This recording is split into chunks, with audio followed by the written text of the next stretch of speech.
Estrenamos podcast en video con alguien que tiene una experiencia más larga de la que aparenta, pero con la frescura de su edad y con las ganas de verdad, auténticamente, cambiar al mundo o al menos impactar a alguien o algo.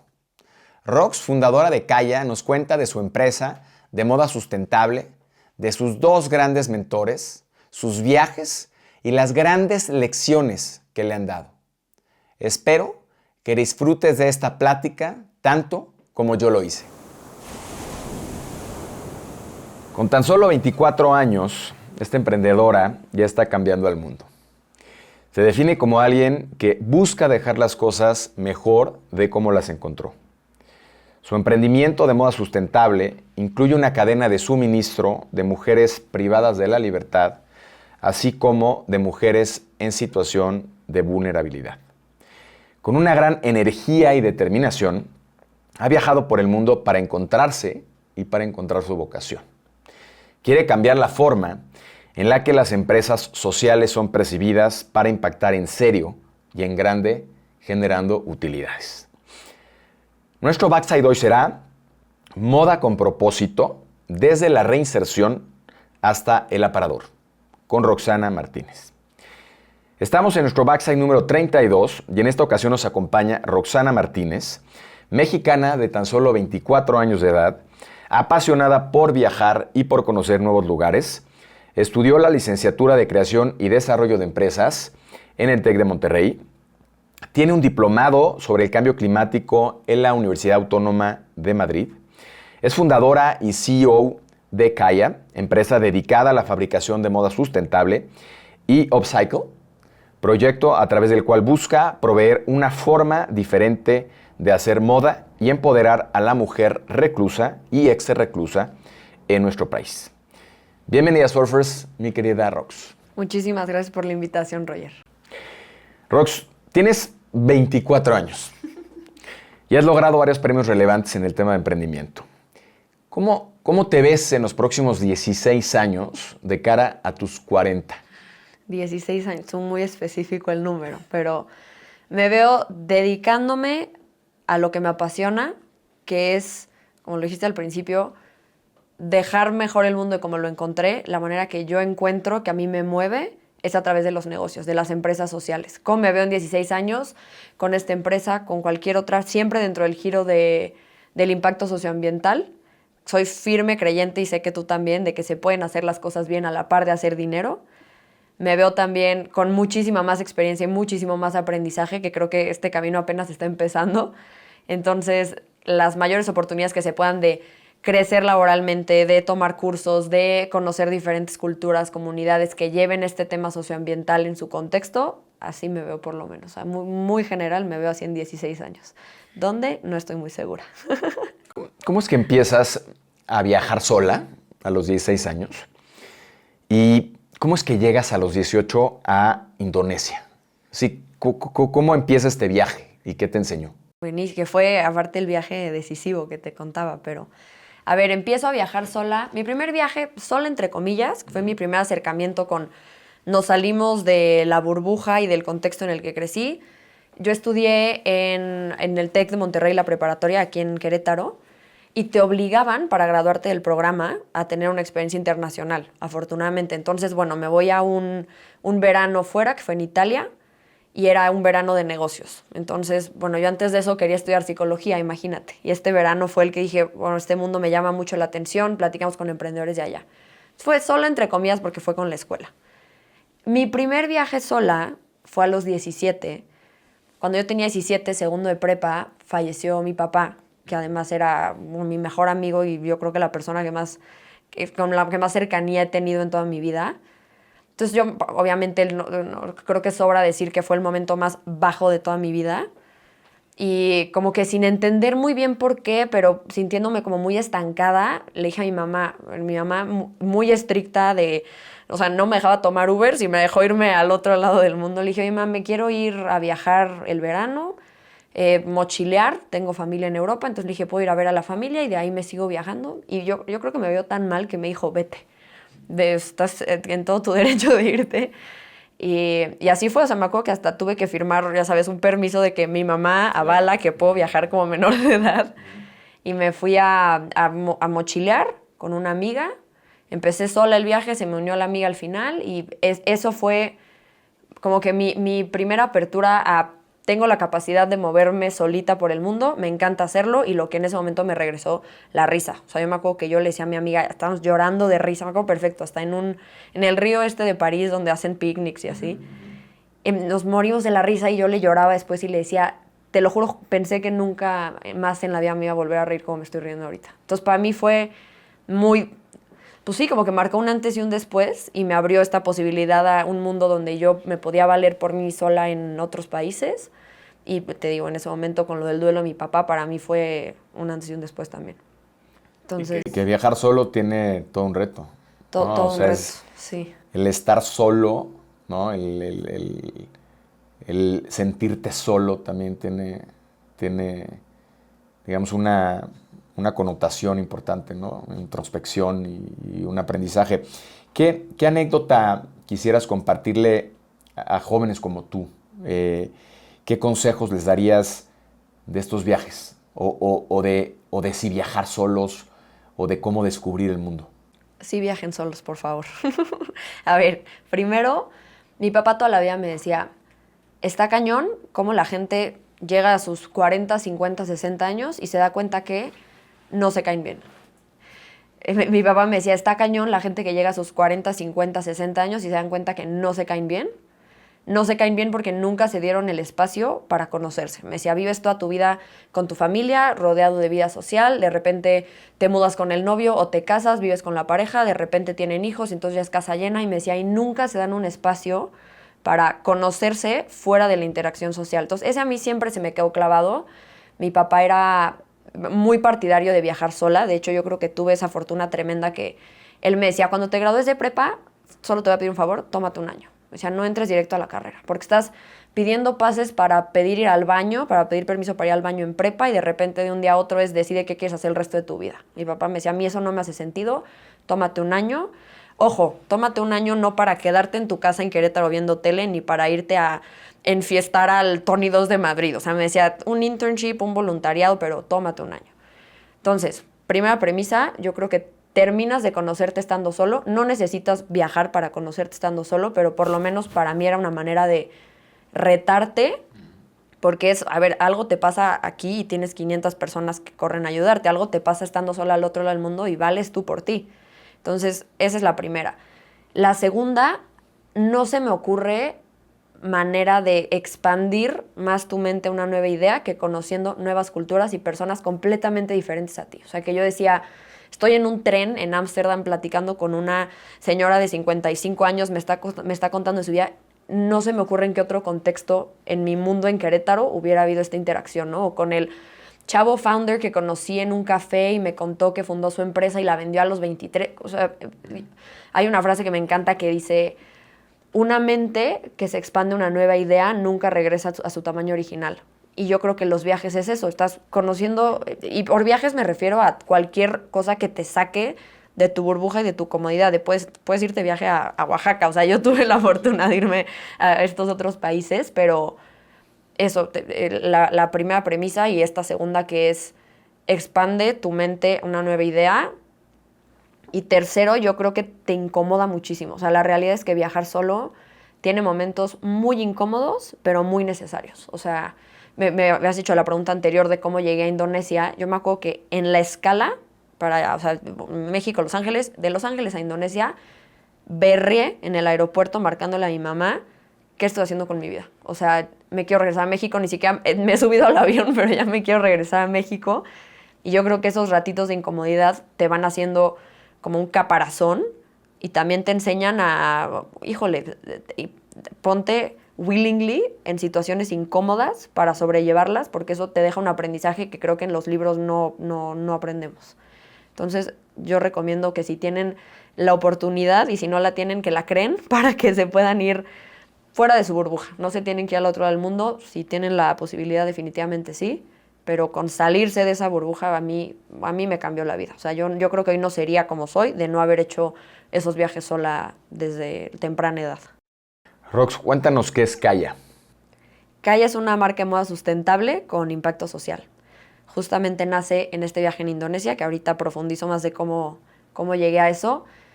Pero básicamente es una marca que hacemos moda sustentable, sustentable en todo lo que conlleva la palabra, los materiales, tela de bambú, tela de cáñamo, tela suprarreciclada y los procesos, zero waste, mucha trazabilidad, mucha transparencia. Y tuvimos la fortuna de dar con una persona adecuada, que es quien lleva el Centro de Reinserción Social.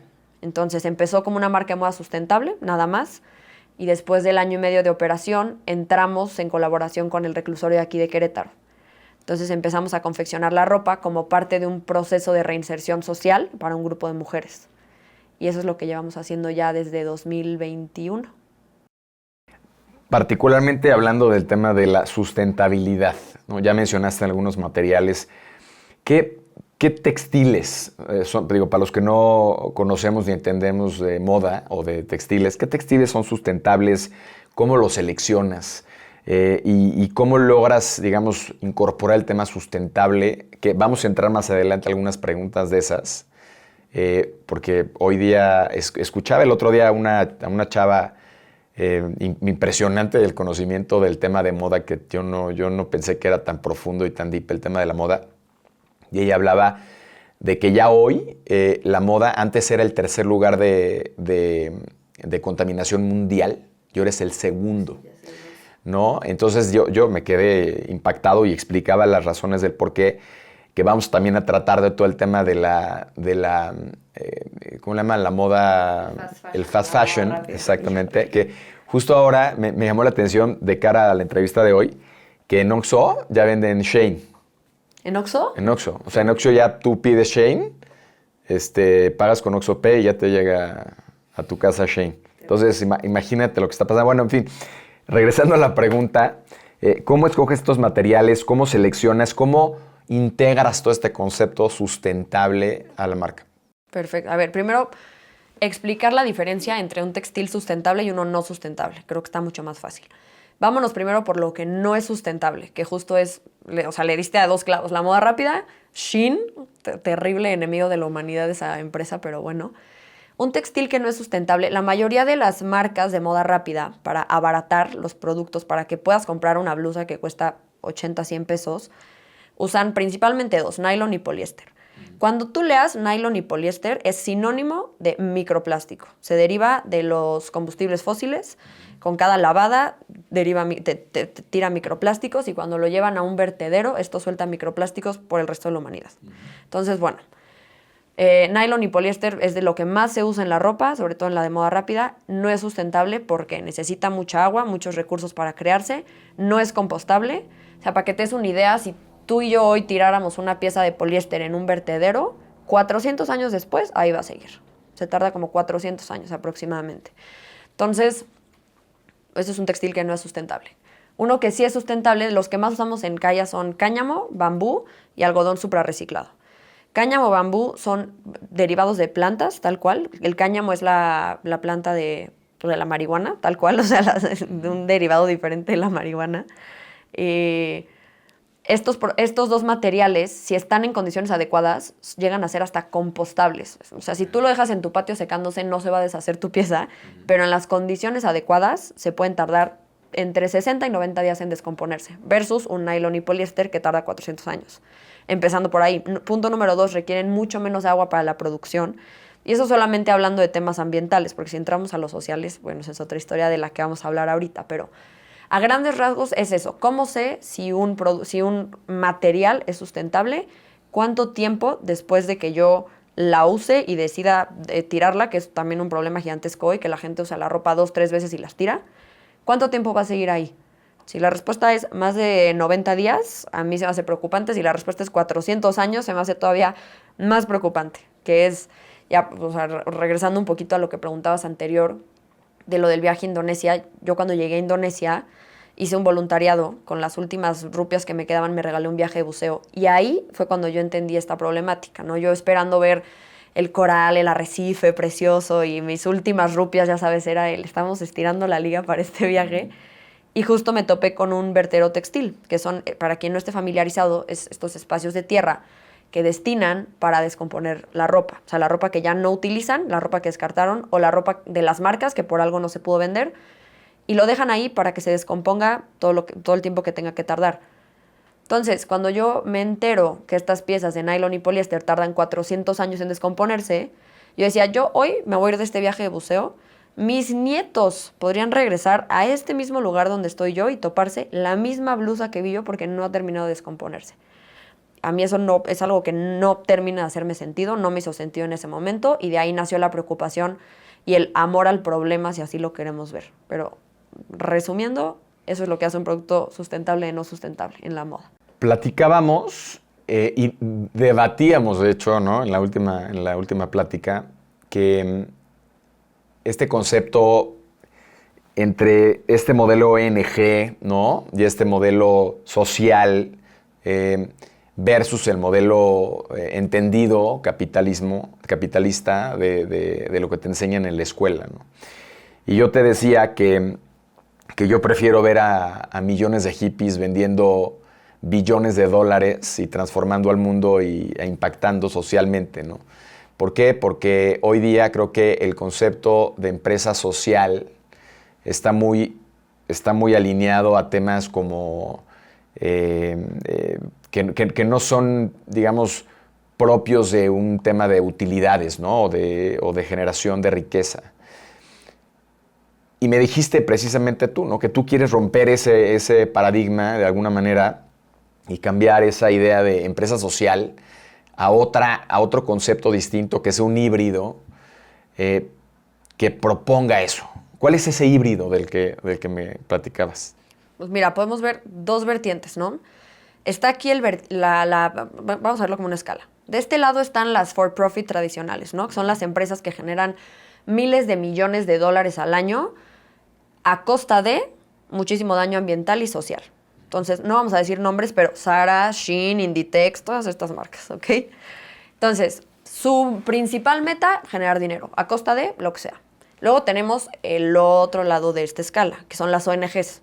Que estas ONGs que promueven hacer el bien a diferentes comunidades, a diferentes grupos específicos, sin generar un profit. Viven de donaciones, viven de diferentes alianzas, pero básicamente hacemos el bien sin generar un profit para nosotros, ¿no?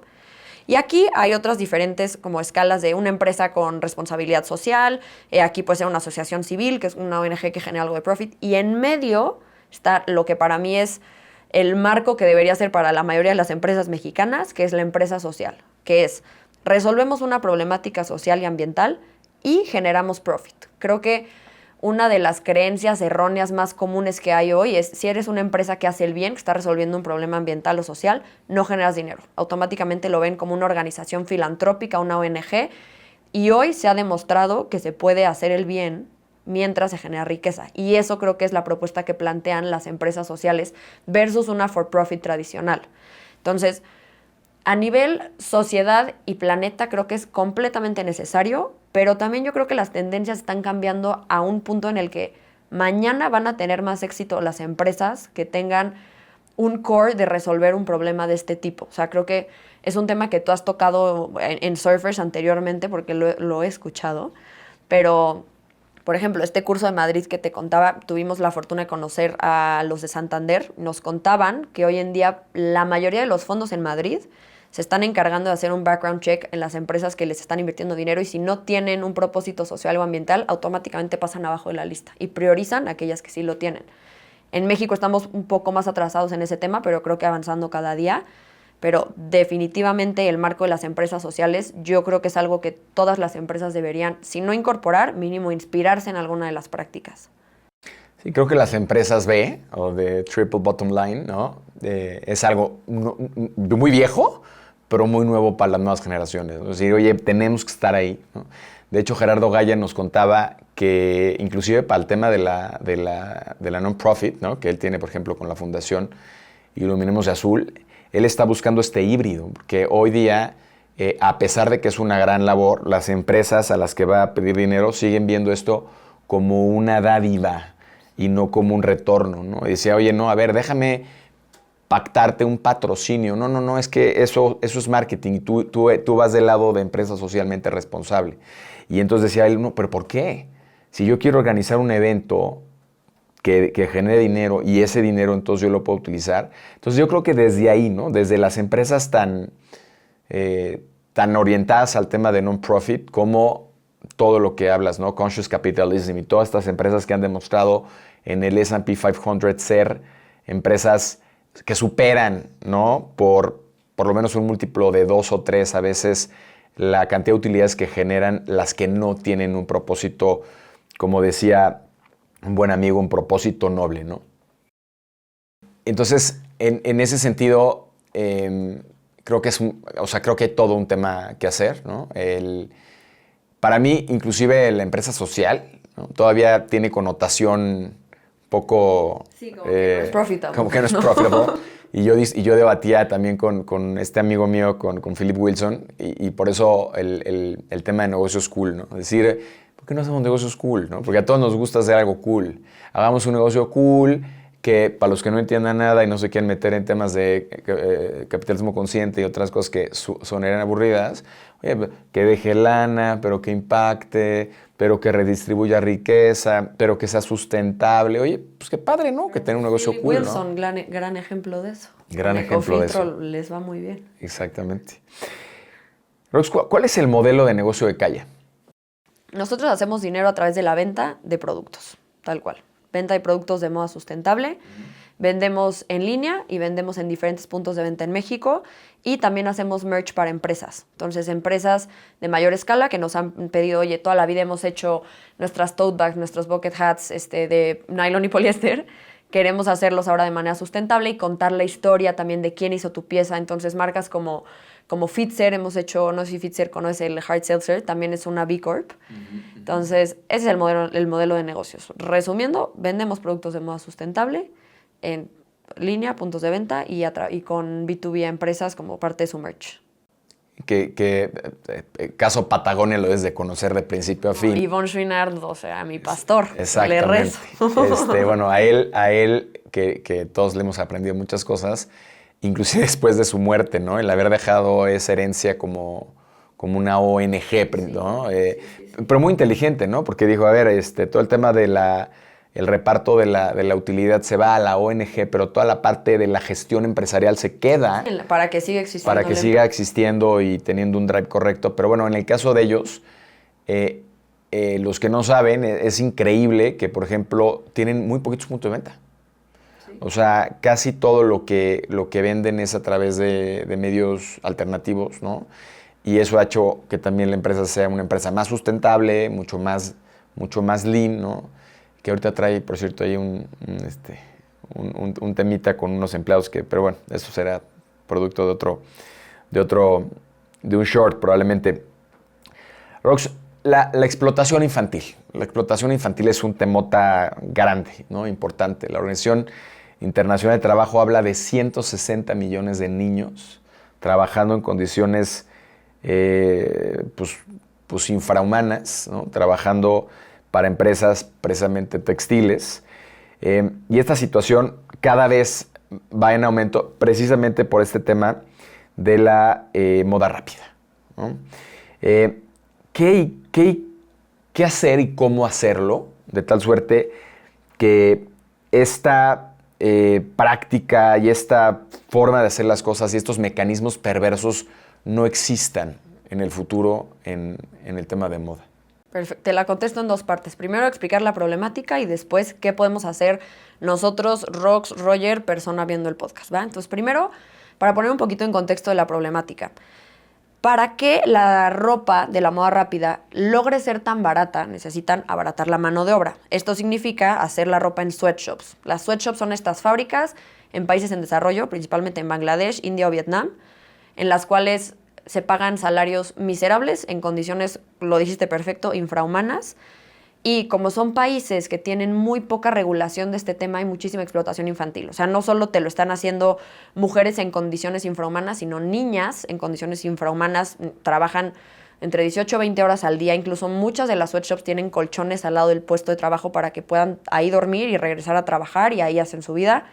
Entonces, yo toda la vida he dicho que si las fábricas de Zara tuvieran ventanas en vez de paredes, nadie estaría comprando la ropa. O sea, si la gente pudiera ver lo que pasa allá adentro, yo creo que nadie tendría el corazón de seguir apoyando esas marcas.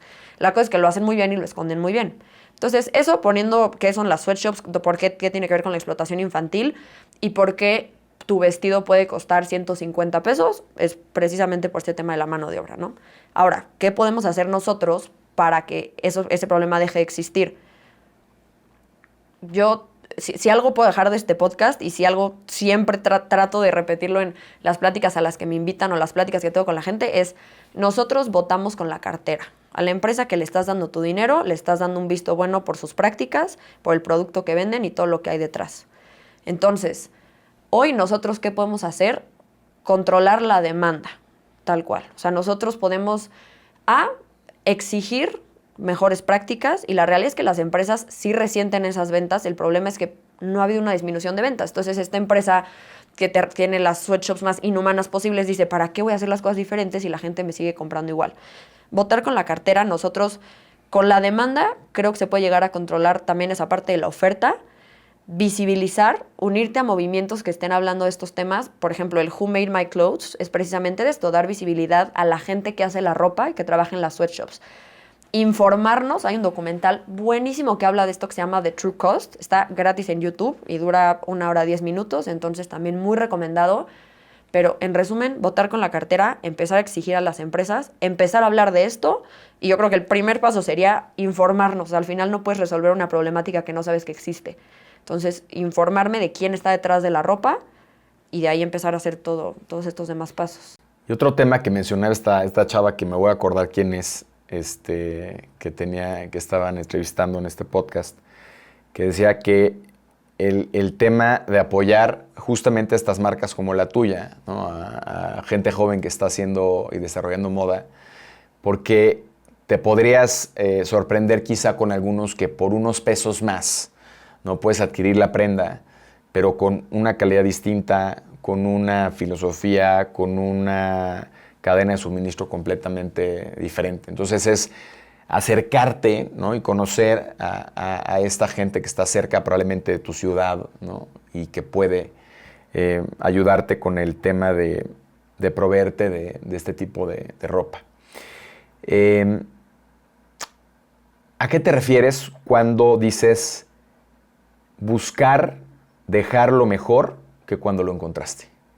Ese ha sido como mi drive principal para todo lo que hago y eso viene enteramente de mi papá. ¿Cómo hemos hablado de mi papá en este podcast? Pero mi papá era mucho de la premisa de deja las cosas mejor de como las encontraste, hablando en el contexto que fuera, fuiste a casa de una amiga y te prestó un buró y una cama para que durmieras, déjalo mejor de como lo encontraste, ¿no? Límpialo, arréglalo, déjalo mejor. Hablaste con una persona que a lo mejor estaba pasando por un rough patch, ¿cómo puedes dejar esa interacción mejor de como la encontraste? Que la persona se vaya sintiéndose mejor. Entonces, como que toda la vida estaba muy como arraigado este chip. Yo personalmente le he dado un enfoque al tema con mi trabajo, dejar mejor las cosas de como las encontré. Por ejemplo, el medio ambiente. Si yo puedo...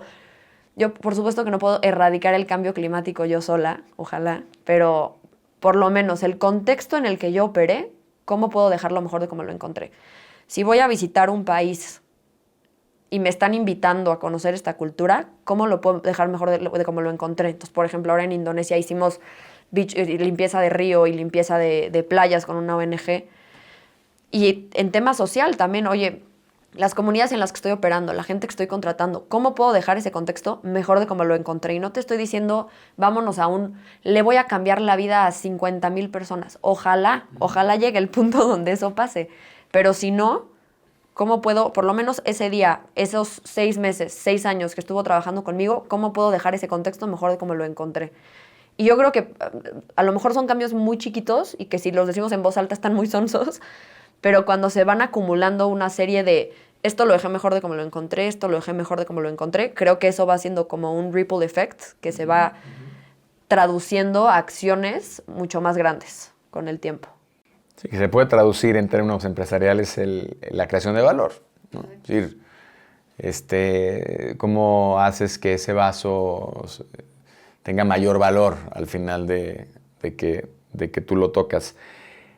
Hay un movimiento que de pronto conoces, se llama LEAP, Ladies Empowerment and Action Program. Este es un programa y una organización que ofrece programas de reinserción a mujeres, ¿no?, en Estados Unidos, y su enfoque es educación en prisión y luego fuera de prisión, con apoyo en vivienda, empleo, habilidades emprendedoras, claramente porque muchas personas no las contratan, entonces tienen que darles como esta parte a su sustento. Inclusive pusieron unas boutiques, se llama Dragonfly Boutiques, y han hecho una labor extraordinaria. Inclusive hablan de tasas del 94% de éxito en el tema de las graduadas de todos estos programas que están teniendo.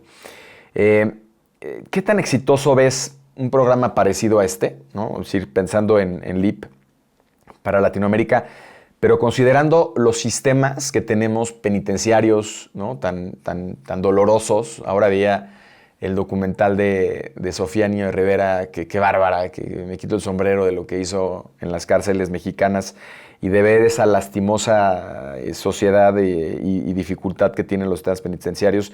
Y también el incentivo, ¿no?, que existe todavía una vez que sales en la calle, pues para seguir robando, realizando actividades ilícitas.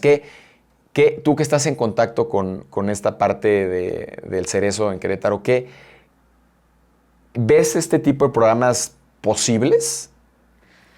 Yo los veo posibles. Para una mayor escala, creo que sí es necesario entender que el sistema mexicano es muy burocrático, muy tardado, muy complicado, pero también creo que se está haciendo algo que no se había hecho en mucho tiempo, que es visibilizarlo. O sea, yo creo que Saskia para mí es pilar importantísimo para mí es el nombre de quien ha visibilizado este problema en temas mediáticos y en temas de como que demostrar el impacto que puede tener. Porque, a ver, hay un dato a mí que se me hace alarmante, que si una persona sale de prisión y no consigue un trabajo en el primer año, las probabilidades de que reincida son del 70%. Entonces, teniendo en cuenta ese dato, ¿por qué seguimos a las empresas mexicanas teniendo este prejuicio de esta persona estuvo en prisión? Entendemos el por qué, pero también como habla mucho Saskia de la justicia restaurativa, o sea, tiene una frase que me encanta que es: no castigues a la persona, sino castiga al delito. No sé si me estoy dando a entender, pero creo que estas acciones son necesarias con las redes necesarias, que se visibilice de manera necesaria. Y creo que, a ver, te quisiera decir que por supuesto que sí, pero no va a ser mañana. La realidad es que nos queda muchísimo camino por recorrer. Pero sí creo que es importante empezar a hablar temas de reinserción desde antes de que salgan. O sea, que salgan capacitadas con una habilidad. También Prison Art, no sé si los conoces, creo que lo hacen espectacular también. O sea, salen ya con una habilidad, un como badge que avala que ya todo esto ya lo hice el tiempo que estuve afuera, adentro, lo puedo replicar perfectamente el tiempo que esté también afuera. Entonces creo que con las instituciones necesarias, con el apoyo de las empresas, que creo que eso es algo que también está aumentando cada vez más afortunadamente, sí lo veo posible, pero hay que echarle ganas todos y saber que no es tampoco de un día a otro. Justo tuvimos a Jorge Cueto aquí en un Baxa, el número 8, que tiene este negocio de Prison Art, y una historia durísima. Yo creo que de las más fuertes que yo he escuchado de alguien, y con esa resiliencia y con esa, como yo le decía, pero ya saliste, ¿por qué te decidiste ir por ese camino, no? Y bueno, escúchenlo los que no han escuchado este podcast, pero yo te preguntaría, hablando particularmente de Jorge, ¿de dónde te inspiraste para incorporar precisamente a este segmento vulnerable de las chavas en privadas de su libertad? ¿Cuál fue tu motor? ¿De dónde te inspiraste? La realidad es que fue, no sé si llamarla suerte o alineación del universo, no sé qué palabra ponerle, pero yo te conté que empezamos como una empresa de moda sustentable, tal cual, como que producíamos y vendíamos moda sustentable. Por azares del destino yo conozco a una persona muy importante que es Sofía, que es ahora sí que la conexión entre el Cerezo y entre Calla. Entonces ella ya llevaba años trabajando con el reclusorio y ella ha hecho una labor importantísima aquí en Querétaro con el tema del Cerezo, y yo me enteré de ella y vi su proyecto y vi una entrevista de ella y la contacté, nos conocimos y me contó lo que ella hacía dentro del reclusorio y a mí me llamó muchísimo la atención y dije, a ver, si esto es una realidad o sea, es una realidad que existe este programa de capacitación que les enseñan a confeccionar, que les enseñan a hacer las piezas y que las contratan como con la intención de que las contraten después de que salgan de prisión, pues yo quiero unirme también. Entonces, fue meramente suerte de haber conocido a la persona correcta en el lugar correcto, pero yo a raíz de que la conozco empecé a investigar más de este tema y yo creo que también partiendo de una posición sumamente privilegiada, a mí no me hacía sentido no hacer una alianza ahí. Como que, a ver, ya me enteré que existe este problema, yo tengo una parte en la que me puedo ver muy beneficiada, que es, oye, estar consiguiendo mano de obra talentosísima y estar poniéndole todavía más corazón del que ya le ponemos a las piezas. Y estas personas tienen también su beneficio, que son contratadas una vez que salgan de prisión y se les fomenta un tema de capacitación adentro del reclusorio. Como que a mí no me hacía sentido no hacer esa alianza. Y te digo, partiendo también de, yo creo que sí existe, creo que tú me entenderás, pero existe una también responsabilidad moral, sabiendo que estás en una posición muy privilegiada y si puedes multiplicar ese privilegio para otras personas, no veo por qué no tomarlo. En resumidas cuentas, fue suerte y fue la persona correcta en el lugar correcto, en el momento correcto. ¿Qué retos has tenido como mujer? Porque finalmente hoy sigue siendo un reto emprender como mujer. Bueno, tu mamá tendrá muchas anécdotas y seguramente nos podrá contar mucho en esto. Ahorita vamos a platicar de ella. Pero como mujer, a tus 24 años, que también finalmente cuando estás joven eres más cuestionado, ¿no? Sobre todo por el tema de la experiencia. Pero no solo eso, sino traes un modelo sustentable que a veces todavía puede ser percibido de una manera, como ya decíamos, y con una labor social que pocos pueden entender o podrían entender. Es decir, ¿cuáles son estos grandes retos a los que te has enfrentado? A ver, primero, como mujer en general, sí creo que aunque cada vez vamos mejor, desafortunadamente todavía los techos de cristal son muy reales. El cuestionamiento de ciertas cosas que haces, si eres mujer, son muy cuestionadas. O sea, un hombre que llega y se para y dice vamos a hacer A, B y C, es un líder. Una mujer lo hace y es puta que mandona, ¿no? Entonces, esta como doble moral ha sido, pero eso desde mucho tiempo antes. Y sí, sobre todo, es que es eso, es mucho cuestionamiento y es mucho de, a ver, por un lado, ya sabes, familiares, hombres mucho más grandes, ahí está padrísimo lo que estás haciendo, pero ¿y a qué edad planeas ser mamá? Y yo, y porque a mis primos de mi edad no se les cuestiona eso, oye, te estoy contando un proyecto que estoy haciendo, que es mi proyecto, un mediano largo plazo, mi proyecto de vida, eso. Y en temas, te voy a contar una anécdota que fue yo creo que mi primer acercamiento con como esta doble moral que iba a existir, ¿no? Y que todavía existe. Yo cuando me graduó de prepa, en lo que me iba a la Universidad de Ciencias de Ámsterdam, pasó un periodo y entré aquí en Querétaro a trabajar con una incubadora de negocios. Entonces ya, como fui inmensamente feliz en esta incubadora, y un día mi jefe me dice, oye, vamos a cerrar trato con esta empresa, te pido porfa, acaba de entrar un becario hoy, vamos a ponerle Kevin. Me dice, llévate a Kevin para que vea como un cierre de negociación. Órale, va perfecto. Llegamos, el empresario decide no hablarme directamente a mí, me hablaba a mí a través de Kevin,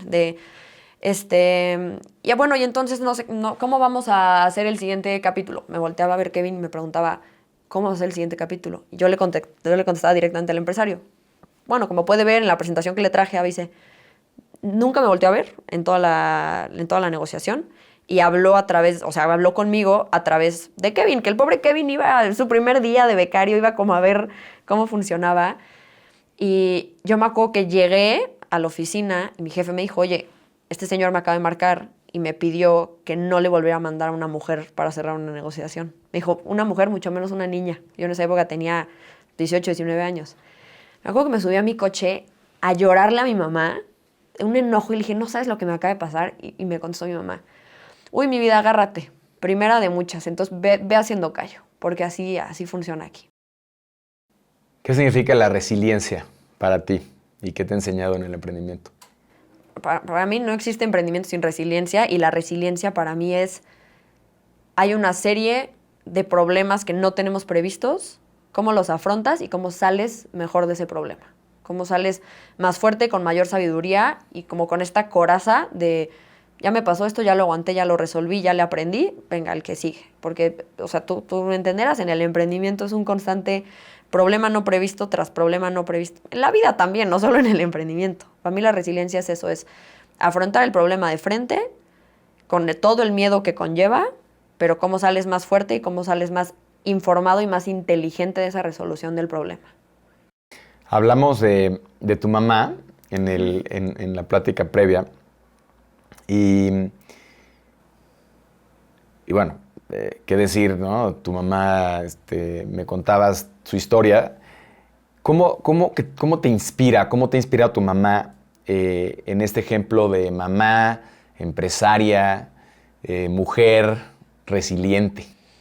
O sea, mi mamá para mí es el mayor ejemplo de como de te dicen que no se puede y les enseñas cómo sí y hasta abriste 4 puertas más, ¿no? Mi mamá, yo te lo contaba en la llamada previa que tuvimos, pero ya sabes, para empezar, mi mamá crece en un contexto sumamente diferente al mío. O sea, mi mamá no nació con esta lista de privilegios con los que yo nací, los que yo tuve por el simple hecho de nacer en la familia que nací. Mi mamá nació en un contexto socioeconómico muy, muy bajo. Mi mamá nos cuenta que su primera vez en escuelas privadas fue porque ganaba la beca de la SEP. Y entonces crece en este contexto. Mi mamá logra ir a la universidad, lo mismo, por una beca. Una universidad muy, en Libero, una universidad muy buena. Primera generación, ya sabes, creo que eran 400 ingenieros hombres y 3 mujeres. De ingeniería industrial, una mujer en esa época, por supuesto que no, o sea, nadie entendía. Entonces mi mamá desde ahí, desde chiquita fue este ejemplo de yo crecí en este contexto, no tengo estas oportunidades, pero cómo me las voy creando. Mundo liderado por hombres, cómo me voy abriendo yo mis propias puertas. Mi mamá trabajaba no vamos a dar muchos detalles de qué empresa era, pero institución financiera muy importante, vaya. Y yo te conté que mi mamá trabajó ahí años y cuando le iban a dar el puesto que ella quería, el jefe le dice, claro, pues felicidades, el puesto es tuyo, y le pasa una tarjeta de un cuarto de hotel. Y mi mamá, pues confundidísima, obviamente, y claro, pues en esa época, ¿quién iba a decir? ¿Quién iba a denunciar? Pues no se hablaba, ¿no? Entonces mi mamá, tarjeta de cuarto de hotel, ¿de qué me estás hablando? Entonces, después de este tema incomodísimo, mi mamá renunció, obviamente, y fundó su empresa. Entonces, mi mamá funda su empresa, que afortunadamente le fue infinitamente mejor de lo que le hubiera ido en ese puesto con ese señor, pero funda su empresa y la verdad es que para mí ha sido un ejemplo inspirador de salir de condiciones adversas, porque mi mamá, tío, no creció con medio privilegio de oportunidades de escuelas, de nada, y ve en un mundo en el que para tener un ascenso laboral te pedían pues un favor sexual al jefe, ¿no? Entonces mi mamá es EOer, también yo por eso conozco también el entorno de EO, me contrabandeaba ahí de repente algunas de las pláticas que me llamaban la atención, pero para mí ha sido un ejemplo tremendo de te cierran una puerta y tú te abres otras 3. Entonces, yo esa parte la admiro mucho y a mí mi mamá siempre me ha enseñado hasta el cansancio este tema de te van a poner trabas por ser mujer, pero eso no te va a detener y te va a hacer más fuerte. Entonces, como que desafortunadamente esa es la realidad aquí en este país, pero ni modo, a seguirle, como que no, o sea, llorar porque, pero en Noruega esto no me pasa, no es opción, pues no estás en Noruega, ya, órale, haz lo que tienes que hacer. Y también yo entendiendo que si ella pudo hacer todas esas cosas, a mí que afortunadamente me dio 500 veces más privilegios y oportunidades, a diferencia de con los que ella nació, bueno, creo que yo puedo hacerlo y a ver también llegar mucho más lejos, porque creo que es un deber, ¿no? Como ya me pusiste tú en esta bandeja todos estos privilegios, ¿cómo no voy a hacer algo con eso? Entonces, bueno, mi mamá ha sido tremendo ejemplo de empresaria en toda la extensión de la palabra. Ya nos contaste de esta, quisiera decir ángel guardián, o no sé cómo llamarla a quien te ha ayudado y a quien te, digamos, permitió con Querétaro, ¿no? Que ha hecho una labor espectacular. Cuéntanos un poco más sobre esta labor que hacen en el Cerezo de Querétaro, también la Cooperativa de Mujeres de Tlaxcala, eh, y, y cómo esta labor de reinserción, porque al final reinsertas en cualquiera de los dos casos a grupos vulnerables, digamos, a la sociedad, promueven el empoderamiento de la mujer. A ver, pues primero, esta institución del Cerezo aquí en Querétaro, lo que hacen es muy sencillo de contar, claro, muy difícil de ejecutar, pero cuando están privadas de su libertad, las capacitan en confección, en patronaje, en diseño, en cómo usar una máquina de coser. Entonces salen con una habilidad y si entraron con Kaya y con el programa que tuvimos con el Cerezo, entran automáticamente a trabajar con nosotros. Independientemente de quieran o no entrar a trabajar con nosotros en ese momento, salen ya con una habilidad. Entonces, esta parte promueve el empoderamiento femenino. Punto número uno, que para mí es muy importante mencionarlo, esta institución del Cerezo, quien está llevando este programa, son puras mujeres. Segundo, estamos apoyando una cárcel de mujeres. Entonces, no solamente son exreclusas, también por el simple hecho, lo acabamos de mencionar, pero por el simple hecho de ser mujer, creo que ya nos atraviesan desigualdades muy diferentes, ¿no? Luego, hay una palabra que a mí me encanta que es la interseccionalidad, ¿no? Entonces, no es lo mismo ser una mujer en México, que de por sí ya conlleva ciertas desigualdades. Ser una mujer privada de su libertad en México, que ya conlleva otras desigualdades. Una mujer privada de su libertad en México que es originaria de un pueblo indígena. Entonces se van sumando diferentes interseccionalidades, que es lo que hacen que vivan en diferentes desigualdades o desventajas. Lo que esto hace es ciertas desventajas con las que saldrías al estar privada de tu libertad, las elimina, que es una de ellas es la falta de contratación que yo te contaba. Ahora ya no es un tema porque ya tienes un trabajo asegurado. Oye, sales sin una habilidad, entonces regresas a hacer, defendiendo el contexto, pero lo que sabes hacer. Entonces, si toda la vida desde chiquito tu fuente de ingreso fue el robo, sales, si no sabes hacer nada, pues ¿qué hago? Lo que toda la vida he sabido hacer. Sales ya con una habilidad nueva, con una habilidad que de pronto te das cuenta que paga mucho más que, digamos en ese ejemplo, el robo, ¿no? Entonces, lo que hace es que empodera eliminando posibles desigualdades o desventajas que existirían en otro contexto.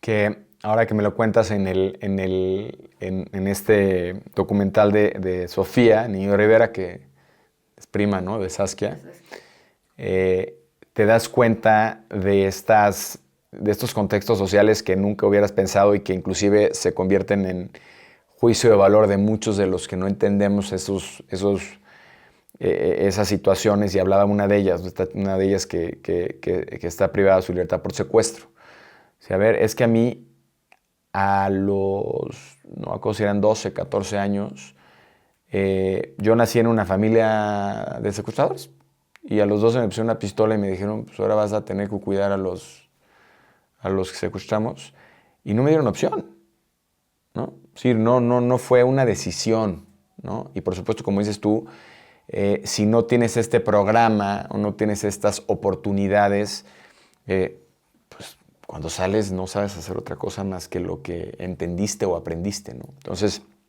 creo que es una labor difícil, pero viable, ¿no? Sobre todo con ciertos delitos, ¿no? Porque también eso es un tema que nos platicaba Jorge Cueto en las estadísticas en su momento, que uno pensaría que todo el que está privado pues, es un asesino, ¿no? No, o sea, hay uno que se robó una bici, ¿no? Que se robó un pan, ¿no? Y que son gente que tienen todo el derecho de volverse a reinventar y poder volver a trabajar. Sí, pues nomás rápido, paréntesis a eso, la frase de Saskia, esta de castiga al delito, compadece al delincuente. Esa era la frase que estaba buscando hace ratito. Que justo es esto que dices. Uno, el contexto varía. Y dos, ¿qué tanto puedes culpar a una persona que está privada de su libertad si es lo que le enseñaron desde pequeño? O sea, como dices, esta persona que nace y en una familia de secuestradores, así como no sé, naces en una familia de empresarios, ¿no? Y ves el ejemplo del tío y la mamá y yo quiero llegar a aspirar a eso. También son contextos diferentes y yo también creo que no podemos castigar a las personas si es por lo que conocen, ¿no? Es castiga el crimen, pero compadece al delincuente. Ahora sí ya. Un poco. Regresamos a tu papá. La que quieras. Venga. Mi papá para mí es el mayor ejemplo que yo he tenido de la persona que yo quiero ser. O sea, cualquier persona que haya conocido a mi papá no tiene más que cosas buenas para decirte de él. O sea, él era el amor, luz, déjalo mejor de como lo encontraste. O sea, yo aspiro a ser un cuarto de lo que fue mi papá. Y es mi mayor referente de alguien derecho, que hace bien las cosas, que hace las cosas con amor. O sea, te voy a contar una historia que creo que ejemplifica esto, ¿no? Mi papá falleció cuando yo tenía 17 años y para el funeral mi papá era una persona sumamente querida, o sea, y no te lo digo yo porque soy su hija, o sea, cualquier persona que lo haya conocido te dice, Sonny Martínez, qué persona. Entonces, contratamos como el servicio funerario, pues como es este lugar en el que iban a llevar flores y así. Era uno muy grande, me acuerdo que hasta yo llegué y dije, pues, o sea, qué innecesario un lugar tan grande, ¿no? De repente fue llegando gente y gente y gente y flores y flores y flores.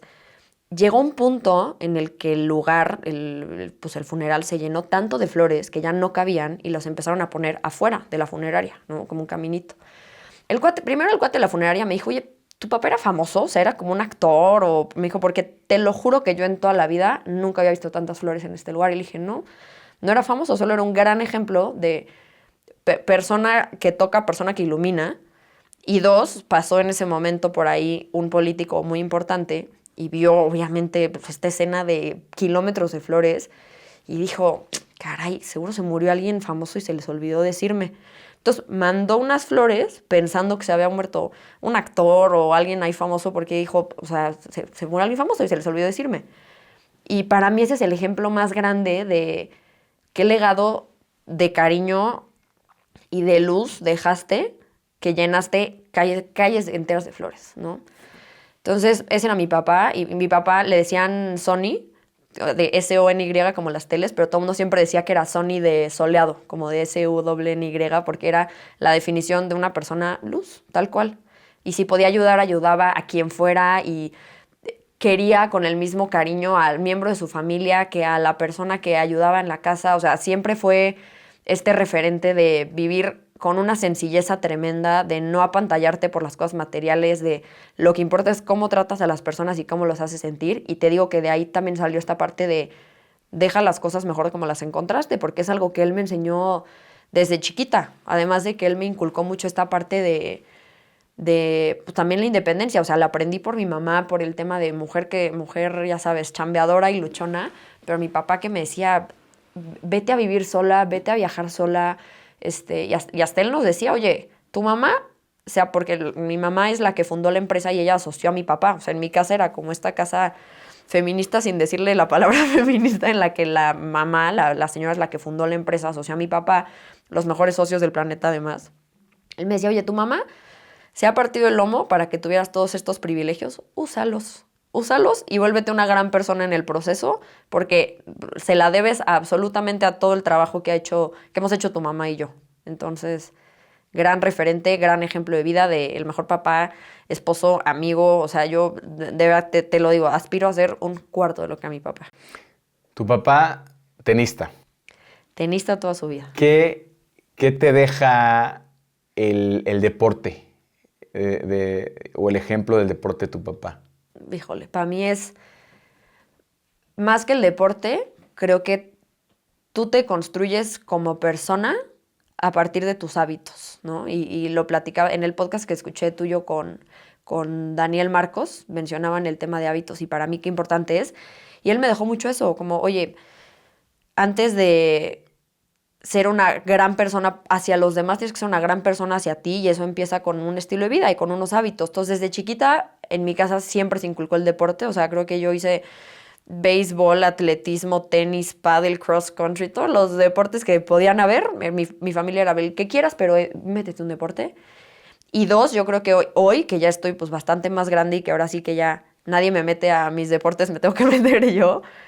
¿Cómo agradeces el tema de los hábitos? A mí me encantó esa referencia que daban de, pues como en los aviones, ¿no? No, si, lo primero que te dicen es ponte primero tu máscara de oxígeno y luego se la pones al de al lado. Y creo que en contextos como jefe de empresas, como amigo, como lo que sea, primero tienes que estar en tu mejor postura y en tu mejor versión tú para poder darle esa mejor versión a los demás. Y eso me lo dejó mucho el tema del deporte de mi papá, que al final es un hábito que yo no opero si no muevo el cuerpo, o sea el deporte que quieras, pero yo no oxigeno, no opero, no estoy en mi mejor humor si no estoy dentro de mi cajita de buenos hábitos que me he construido, y uno de ellos es el deporte, y para mí es ejemplo importantísimo también.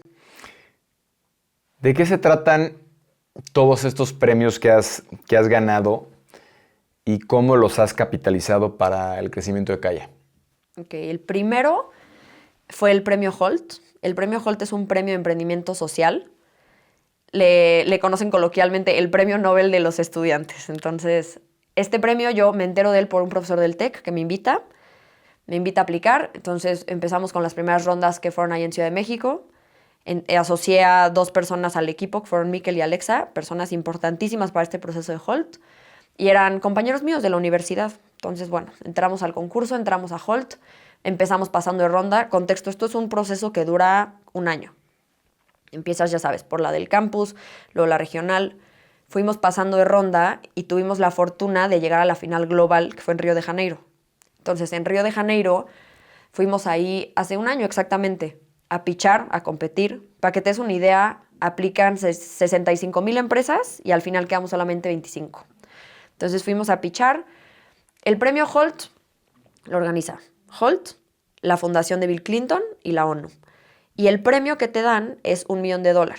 Entonces, bueno, obviamente es un antes y un después para el negocio. Pasamos la ronda de Río de Janeiro y entramos a la aceleradora de Holt. Entonces, la aceleradora de Holt fueron 2 meses en línea. Normalmente es en París, pero este año lo quisieron hacer en línea y fue la noticia más triste de mi vida, no poder irnos a Francia a la aceleradora. Pero O sea, ¿este dinero te lo dan en la aceleradora? cuando ganas. Entonces nosotros ganamos la final global, pasamos, y de ahí a la aceleradora ya solamente entran 10 empresas. Esas 10 empresas, estás en un proceso de 2 meses que es un intensivo, y esa aceleradora, y tienes una red de mentores tremenda, y yo creo que es de las experiencias que más aprendizaje me han dejado. Desafortunadamente no ganamos, pero bueno, tuvimos la final global y la aceleradora, que para mí fue premio, que no le pondría precio a lo que fue esa aceleradora, para Kaya y para nosotros como emprendedores y para mí como persona. Ese es el primero. Y el segundo, que fue el más reciente, es el de GCA, de EO. GCA pues, son los Global Student Entrepreneur Awards, y fue en Guadalajara, y ahí tuve la oportunidad de ir a pichar y vieran diferentes empresas, además unos emprendedores tremendos. A mí me encantaron los proyectos también, y ahí quedé en primer lugar. Y bueno, estas 2 oportunidades, yo creo que la de Holt no nos dejó dinero, pero nos dejó una red de contactos, de mentores, de conocimiento invaluable.